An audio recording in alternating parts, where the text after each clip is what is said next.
Hi everyone, welcome to Artistic Digitizer. This is Janome Live and I'm Ann Hine, Embroidery Software Specialist for Janome America.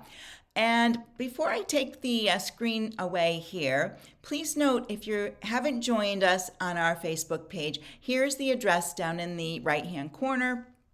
And it's the Janome Artistic Digitizer Facebook page. If you just type in Janome Artistic Digitizer, you'll find it, but there is our address down in there. All right, so let me close this. There we go. So welcome everybody. As I said, I'm Ann Hine, and I'm the Embroidery Software Specialist for Janome America. And maybe you're joining us today for the first time. Maybe you're doing the free trial. Maybe you're just getting started with your V2 software with Artistic Digitizer. So this is the place to learn a lot of stuff about that. And of course, as I mentioned, our Janome Artistic Digitizer Facebook group is a great place to get further support, and you can post your questions and projects there. There's always somebody who can pop on and give you an answer and help you out. If it's not myself, there's other people on there. So today we're going to talk about two of the new features. Things that you can, PaintStitch isn't new, but there's things you can do with PaintStitch now, and also the sketch feature. So with PaintStitch in the past, if we wanted to make a shape out of it or cut something away, we had to use our knife tool. First of all, we had to save it as a JEF file and then bring it back in and use the knife tool and get rid of all those little stitches. But now we can manipulate both the sketch feature and the PaintStitch feature without having to save it as a JEF file or an embroidery file first and bringing it in. All right, so let me open my software and we'll get to that part of it here. I just clear a few things out of the way. And here we go with the software. So if you're new to the software, this is how your software opens up. I do want to point out right over here on the right-hand side, there's a bunch of tutorials. Just expand it with the arrows on the side. Lots of very short, to the point tutorials there. I also have moved a lot of tutorials because Facebook deleted them off of the Facebook pages over the summer, something that they were doing. And I've moved a lot of the skill builders and the zip pouch, monthly zip pouch projects, the quilt block party, Mystery Quilt Block Party is over there, and there's some other quilting information. They're over on my YouTube channel, and just search Ann Hine and you'll find it. They're also on the Janome YouTube channel as well. I have them organized over on mine. Over in Janome, all the videos are together, but you can do a search using the search box and a word. So you have two places to go to look for more videos. And of course, if you are in V2, a lot of the skill builders are all done with 1.7, but most of the program is still 1.7. All right, there's just added features now. So a lot of the basics are there. So you'll learn a lot of basic information by going through those videos. They are long, so just use your fast forward to get through them. And that was a different time back then. All right, so here's my program. I can come in here and use the Create New tab. I can open a file or a folder right here, or I can use the Browse function. And I really used to love the Browse function because when I did that, I could open up a folder and see all of my designs before I pick them and see pictures of them. When I was on the open, you only see one picture at a time. So I really liked the Browse. So I'm going to close the browser for a minute. But the other way you can do it, and I am on a Mac, so I'm going to pull up my Finder. Let's see if I can get it to come up. There we go. So you can use your Windows Explorer, where all your folders are over here on your PC. You can do the same thing. So these are really my folders. And if I come under here and go to embroidery, and I want to open up projects here, once I get the, let's see, let's go back and find a folder that has something right away. Here we go. There we go. So you can see designs in here, and then if there's something I want, I can just click and drag it over here, and it will open it up. Okay, So you can do that with photographs and things like that as well. So if I'm in here and I go to my folder for today, let me go back to my embroidery folder and I go to October. Here are all the things I'm going to work on today. If I wanted to use this, and I'm going to start with this one here and do sketch, I can just, this is a JPEG, I can just bring it over here and it opens up the window for me. And these are the choices that I have. So it's easy to find things that way as well. You can do them a lot of different ways, so there's not just one way to get things in there. So we do have a new one down here. We do have open as sketch, and I'm going to start with that one first. And okay, down here. And it's going to create it on my screen. There we go. And then from here, I'm going to manipulate it a little bit before I start changing all the parameters for it. So when I select it, I get my window over here of the things that I can change within here. And when I use the colors, you really only want to put it up to 4 because there's 4 shades of gray, and you can have those up there and see how much that changes it. But before I do that, I want to manipulate my photo and remove this part here and some of this over here before I get too far.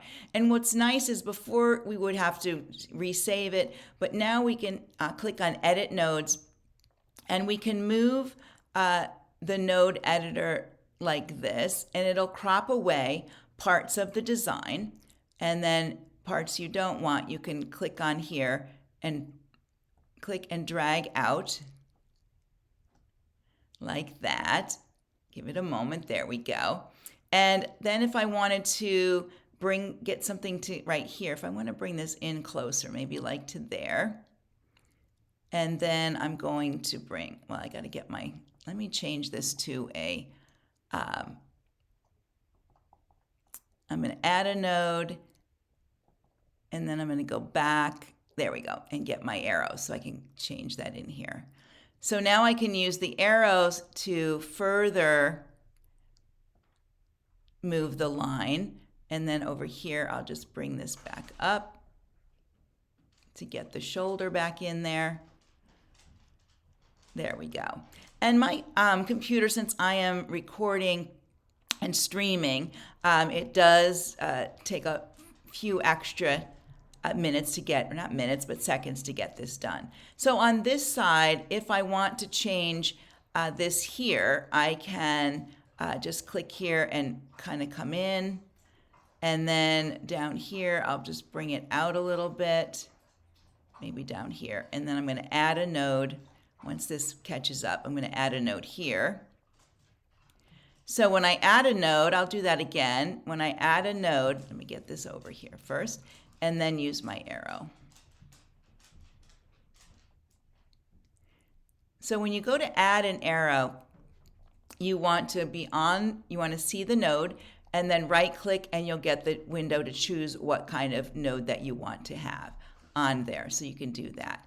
And then you can use the arrows here to further adjust what's being cropped away. Hang on a second. There we go. I think I got these all twisted up.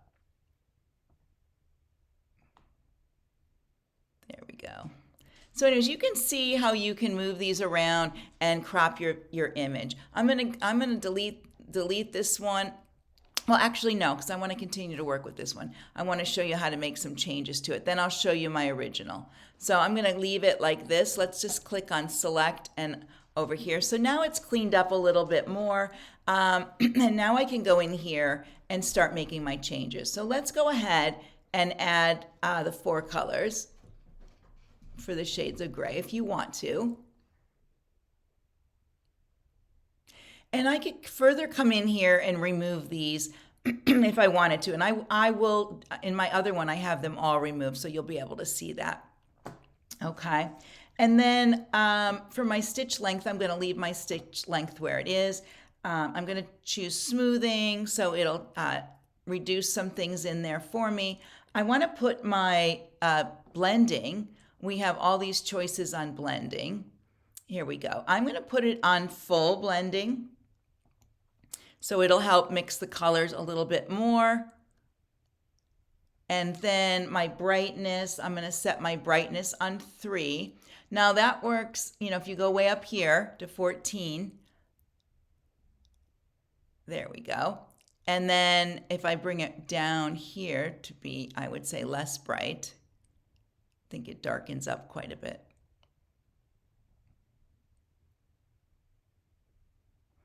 We just have to wait for it because that's a ways down. All right, I'm just going to hang on here for just a moment while it does its thing. There we go. So see how much it did with that. So I just want to bring this up maybe just a little bit to like 3. And if you have trouble sliding it, you can highlight that there and type a number in there. And so 3 is what you have to play around with the parts that you want. And then for contrast, I set my contrast at 5. So every picture, every artist has their favorite look, so you can change that however you like. So that would be the changes that I would make in this. And I want to show you my original because I have one already done. I'm just going to delete this one, and I don't want to save it. And I'm going to open up this one here. This is the one I did earlier, so you can see that. There we go. So here it is all finished up. And then when I click on here, you'll see my, and how I cropped it. Okay. If I do my nodes, you can see the nodes that are in there. So remember, when you want to crop, you have to be in edit nodes. You can put your, you can either left click and drag the line, or if you want to add a node, right click there and add a node. Okay. That's how you do that. And that's how you do that anytime you're using the node editor on there. Now this, I'll probably go ahead and I'm going to move it off to the side because I really think without those lines there, and I could remove the lines too, but it's just quicker today just to go over here and show you what it would look like without the lines in it. So I think I might put this on a piece of like antique toweling or like a linen look thing, and give that to them for their anniversary because I think it came out very nice. And everybody has their own way of doing it. Maybe you don't want the 4 shades of gray. Let's just move this down. We could put it at 1 like that, and you can see it loses some of its detail. So that's one of the things that you need to play around with, is what gives you the best detail for your design. And then once it's there, I'm going to go ahead and do, I'm going to put it back in the center. So if you click on your machine up here, you'll find center to hoop. You also have fit to hoop. So that's a new feature for us there. All right, so we're good with that one. I'm going to close it. I don't want to save any of my changes. They're right where I want them. But I also want to move into PaintStitch. Well, yeah, let's do PaintStitch, and then we'll do combining the two. So this is something that was posted to Facebook by Peter Barrett. He showed us how to make a puzzle out of our PaintStitch. Okay. And so how you do that is you can go to our webpage, and in the files, you'll find the draw file for this. And you bring in this, and each of these pieces, they're a step fill, so they're ready to go. And then you will put your whatever you want on top of them, like that. And you work on each piece at a time over here in your Sequence Manager. So I'll show you how that goes. I already did them here, and I'll show you again how it works over here. So here's all of those, the different ones down here. And I can click on these, and it does show the number of colors, but I don't think I would change any of that. You can change the individual pieces if you want, but you really want to make your changes here before you do any of that. So mine is set at 15 colors. I didn't change anything with the brightness or the contrast, but you can do that. Like if I change my contrast, let's bump it up a little bit. There we go. So it's a little bit brighter. All right. So I have the design, the paint stitch on top of my pieces. So I'm going to just go to the top of these because, let's see, there's some extra pieces we're not using. Here we go. These are the little edges that are around my piece that are showing up. But what you do is you click on your puzzle piece, and then you hold down Shift and you click on the paint stitch. Then you're going to right click and come up here to shaping and intersect. And then that creates a puzzle piece, and I'm going to bring that over there. There it is. So what I did when I was working on this, I started, I tried to, do them by starting with a corner and then working my way across and back and forth on there. So it's not that hard. I'm going to go over it one more time. Let me find the, that maybe a corner piece. There we go. This one here, that's the bottom corner. So I'm going to hit Shift and select my paint stitch. I can either right click or I can come up to the top and do shaping and intersect as well. And then click on here and you can drag it over. And then you just make your puzzle on the side there.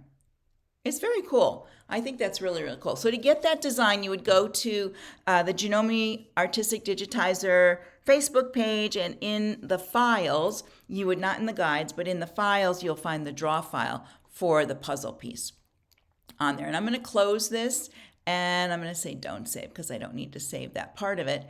What I want to show you next, so here's another one. Let me go. I'm going to go back here for a minute, and I'm going to move this so I can grab the puzzle and show you with a new item. You can manipulate the puzzle pieces to be larger. I'm just going to copy it and bring it to a new page and paste it over here. There we go, so I have it. And then what I'm going to do is I want to go back. I'm going to delete this part here because I don't need it. And then over here, I'm going to convert this picture here. So I'm going to do a paint stitch, and I'm going to say, okay. There it is. And then if I right click and hit paste, I'll get my puzzle again. Now this is a lot smaller than that, but I can manipulate this to be bigger if I want a big puzzle. Let's just make it like this, and then I can rotate this 90. So it's like longer, and I can bring it over here. And then I can stretch it to fit however I want. Once I get it where I want, what I'm going to do is I'm going to click over here in my sequence window and drag the puzzle pieces below my piece. And I'm going to make this a little larger so I can see some of the puzzle pieces are not there, are not full. So this is, there we go. So you can see all my puzzle pieces right there. Up here you can go to click on Auto, and then you'll get your individual pieces. And so you can get started doing this. If I'm going to go to up here to the top, you need to ungroup them because I copy pasted that. And let me go back here. There we go. Let me find a corner. I always like to start with a corner. So there's a corner, and I'm going to do, I have that selected. I'm going to hold on Shift, select my piece. I can go to shaping at the top or right click shaping, intersect. And then I can click on this and I just drag it over here. And there's my first piece. Let me get it out from underneath there. Okay, not too hard to do. Let me close this one. And I'm going to close, I'll leave that one up, I think. One other thing you can do with the paint stitch now is I'm going to bring this down like this and just make a skinny kind of thing here of PaintStitch. Sometimes we want to fill letters with our, our PaintStitch features. So then let's make this a little bit bigger. So you can do the same thing. You can come into your lettering tab, your text tab, and then you can type in here. I'm going to type love and I'm going to select it, and then I'm just going to enlarge it this way so it'll fit on top of there like that. I don't need the outside, so I'm going to delete that. And then I can probably make it a little bit bigger like this. And I'm going to make it a step fill. There we go. And you can see it cut holes in there already. So if I did, let me see if I do combine. Oh, if I select both and I did combine, whoops, it went the other way. I could do it hang on, if we do it this way.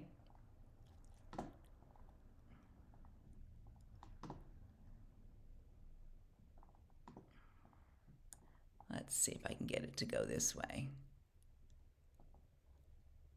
There we go. So I can have the letters cut out. So this is, let me undo that and go back so you can see it. This is where I put the love below my design. I selected both of them. I right-clicked and went to combine, and it cut away the letters. So you have that open part. But what if you want it the other way? All right. What if you want to do, I think I'm back to where I was. If I want to fill the letters with my floral designer or these colors, what I would do is come up here to auto, and I may need to break apart my letters. So let me see here and go to break apart. There we go. And are they still grouped? Nope. So I can select my letter. I can hit shift and select my PaintStitch, right click, shaping, and intersect. Then I can click on here and I can move it up. There we go. So I've seen those jackets where, and I would use like a more curly font. I've seen those jackets where they have the letters are all filled with a beautiful floral. So this is how you can do that. I did this before, but I used my knife tool and it took a long time. This is a few clicks and easy to do. So that's a fun thing to do with it. All right, so one more thing. Let's go over, I'm going to close this and I'm going to show you Sketch. I did show you Sketch, but let me show you how you can work with Sketch. And I have a little thing here. So this is a design, I'm going to bring it back in again, where I brought it in as a sketch and I clipped away, I brought it in as a paint stitch as well, and I clipped away the flower and I added the flower back into my piece. Let me show you how I did that. First of all, I'm going to go get that flower. This is the one here. And I'm just going to make it a little bit smaller this way and here, since I don't need all that background. I'm going to open it as a sketch and okay. And then I'm going to select it over here. And if I want to make some changes, I might make it high blending. And then I'm going to do my 4 colors because I do like the 4. There we go. And you can maybe make it a little more bright. Let's see what happens. And I can make my contrast a little bit more. There we go. So we have a little bit more going on. Then what I'm going to do is I'm going to copy and paste it and put it up here. And I can very easily come over here and click on the arrows and change it to a paint stitch. So anytime I'm working with a paint stitch, I can come over and click here and make it a sketch or even a cross stitch. So I don't have to go back out and keep converting it. And there's photo stitch. Oh, photo stitch is kind of cool too. And you can manipulate this one as well. That might look kind of cool if I put it down in here. Let me see if we can even do that today. So there, I'm going to take that. I'm going to pull this out like this. I'm just going to try to do a really quick one here and see if I can get it. So you would do the same thing with your paint stitch if you wanted to clip away your paint stitch. I'm going to bring this back out over here like this. I think I need a node right there. Let's add a node and bring this node down there and work with the arrows. The arrows are much easier to work with for fine tuning. You can push them back. I'll need an arrow here, I think. Let's see, let's get, whoop, there we go. And we'll just bring that back, bring this in a bit. I can take this one and bring it down in here, fix this arrow to bring it back. There we go. And this one's going to come down in here. And then I'll just drag this out, drag this one out. And you can see it auto cut it away for me, so I don't have to do anything. And I'm just going to do a rough thing here. I would probably, if I was really working on this, I would zoom in like this so I can really see where my my nodes are going to go and my arrows are, so I can really get them to be exactly in the places that I want them to be. There we go. So let's just go with this, and I'm going to select it. And I'm actually just going to copy it and paste it, and then I'm going to move it down here and put it on top of there. So now, and you could do it with a paint stitch as well. You could stick a paint stitch in here as well. So you could really do a whole media thing. Now see, I have to really reshape this a little bit more, and I probably could do it while it's sitting in here to kind of meet those shapes a little bit better. But I could make these two maybe paint stitch. And so this one is photo stitch, and we have sketch in there, and this could be your paint stitch. So that gives you a lot to play with. You know, take your time. Zoom. A lot of times I zoom in when I'm editing my nodes because you want to see, you know, right in close where everything's going to be. That's what you want on there when you're working with that. Okay? All right, let me go back to the camera. And if you have questions, go ahead. You can post them down below. You can post them on the Janome Artistic Digitizer Facebook page. We're happy to help you there. And the other thing that's new, I think it's throwing everybody for a tiny bit of a loop, is the color manager. So I want to show you really quick. I'm going to open my software again and show you. I did a video there over on the Janome Artistic Digitizer Facebook page. Under featured, I have a announcement about a video, and then in the comments are all the other videos. So I think I may try to keep adding videos to that one comment so that you can open it and have all the tutorials on the V2 that we're doing over this month of the free trial. All right, so let me go back to the software and I'll show you what I mean. And I'm going to come out here to my welcome screen, and I'm going to bring in this butterfly. All right, so this is a Jeff file, and you know, I can click on parts of it, you know, over in my sequence window, or I can click on parts of it in here. So in this one, this is combined, so it's going to change the color on both of those. If I wanted to change that, that's a fill color.